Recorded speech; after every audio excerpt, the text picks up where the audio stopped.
نے کیا فرمایا؟ فرمایا بھئی یہ میری اونٹنی جا رہی ہے، جس کے گھر کے باہر جا کے رکے گی، اللہ کے حکم سے رکے گی، میں وہیں پہ رکوں گا۔ اور حضور کی وہ اونٹنی گزرتے گزرتے گزرتے ابو ایوب انصاری کے گھر کے باہر رک گئی، اور ابو ایوب انصاری کے گھر میں حضور ٹھہر گئے۔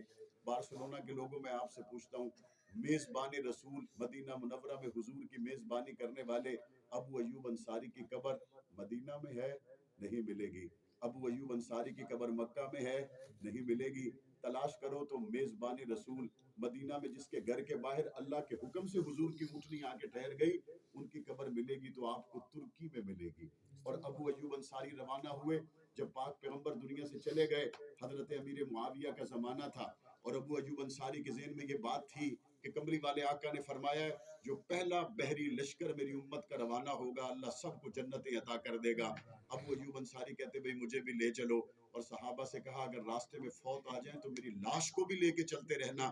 حضرت ابو ایوب انصاری روانہ ہوئے، فوت ہو گئے، صحابہ ان کی لاش کو لے کر چلتے رہے، اور ان کو جا کے اس وقت جو قلعہ کی دیواروں کے قریب تر جگہ ملی وہاں پہ ان کو دفن کیا۔ اس وقت وہ قسطنطنیہ کہلاتا تھا، آج لوگ اس کو ترکی یا اس کے قریب کے مضافات کے نام سے یاد کرتے ہیں۔ میزبان رسول کی قبر آج وہاں پر ہے۔ ذرا ایک سرسری جائزہ تو لیں، محمد کریم کے ماننے والوں کا بچپن کیسا تھا، جوانی کیسی تھی، بڑھاپا کیسا تھا، جینا کیسا تھا، مرنا کیسا تھا۔ ایک سرسری جائزہ لینے کے بعد اس کو ذرا ایک لمحے کے لیے اپنے اوپر رکھ کر دیکھیں، میرا بچپن کیسا تھا، میرے بچے کا بچپن کیسا ہے، میری جوانی کیسی تھی، میرے بچے کی جوانی کیسی، اور اب تو میں مرنے کی دہلیز کے قریب تر پہنچ گیا ہوں، کیا میرے اندر اب بھی محمد مصطفیٰ کی وہ غلامی آئی ہے جس کا اسلام تقاضا کرتا ہے، یا ابھی بھی میں اس سے خالی ہوں؟ میرے بھائی یہ آج کی محفل اسی لیے ہمیں اس پہ سوچنا ہے۔ یہاں پہ ہمارے بہت سے پاکستانی صرف ایک ہی کام کے لیے ہیں کہ پیسے بنانے ہیں، بچے بنانا، شادی کرنا اور مر جانا، یہ کام ہم سے بہتر جانور کر لیتا ہے۔ پیدا ہوا بیمار ہم سے کم، اور بچے جانور ہم سے زیادہ پیدا کر لیتا ہے، اور بڑی آسانی سے زندگی گزار کے چلا جاتا ہے۔ یہ آخری نبی کی آخری امت کیا اسی کام کے لیے رہ گئی ہے کہ نوٹوں کی مشین بن جائے، یا ہمارا کوئی اور کام بھی ہے؟ آپ کہتے ہیں مولانا صاحب نفسا نفسی کا دور ہے، آپ نے پرانی باتیں بتائی، 2022 میں اس طرح نہیں ہوتا، اب تو 23 شروع ہونے کے قریب ہے۔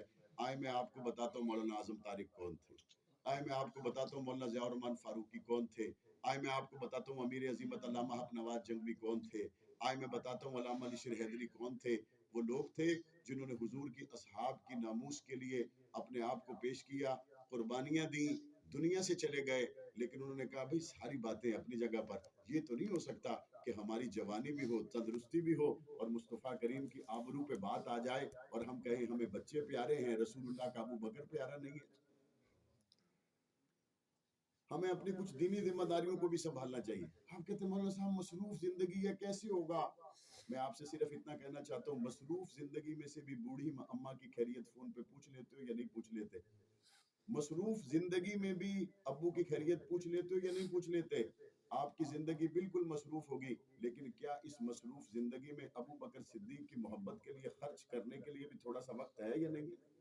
کیا اس مصروف زندگی میں جن صحابہ اکرام نے حضور علیہ السلام پر قربانیاں پیش کی اور ہمیں دین پہنچایا، ان کی محبت کے لیے بھی ہمارے پاس تھوڑا سا وقت ہے یا نہیں ہے؟ بہت ضروری ہے ہم اپنی آنے والی نسلوں کو بتائیں صحابہ کون تھے، اہل بیت کون تھے، انہوں نے دین اسلام کے لیے کیسے قربانیاں پیش کی۔ جب ہمارا کردار وہ ہوگا، ہماری آنے والی نسلوں کو صحابہ اکرام کے بارے میں پتہ ہوگا، لالچ سے، بے ایمانی سے، دو نمبری سے ان کی حفاظت ہوتی چلی جائے گی۔ یہ اس لیے بھی ضروری ہے، میں پرسوں آپ کے یہاں پورٹ پر گیا تو انہوں نے کہا یہ جو اوپر مجسمہ لگا ہوا ہے اور اس طرف اشارہ ہے یہ کولمبس کا ہے، اور یہ اشارہ اس طرف کر رہا ہے کہ ادھر امریکہ ہے۔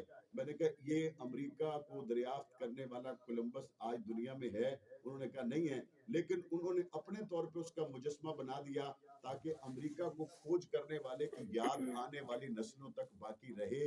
اگر وہ کولمبس جس نے امریکہ کو دریافت کیا اس کی یاد کو باقی رکھنے کے لیے یہاں حکومت نے انتظام کیا، تو کیا اپنے خاندان میں، اپنے گھر میں، ماحول میں حضرت خالد بن ولید کے تذکرے تازہ کرنے کے لیے ہم کوئی محفل نہیں کر سکتے؟ کیا اما عائشہ صدیقہ، خدیجۃ الکبریٰ، جنہوں نے فاقے کاٹ کر میرے نبی کا ساتھ دیا، ہم ان کے واقعات اور ان کے کردار سے روشناس کروانے کے لیے اپنے بچوں کا اور اپنا تھوڑی دیر کے لیے بھی وقت نہیں نکال سکتے؟ ہمیں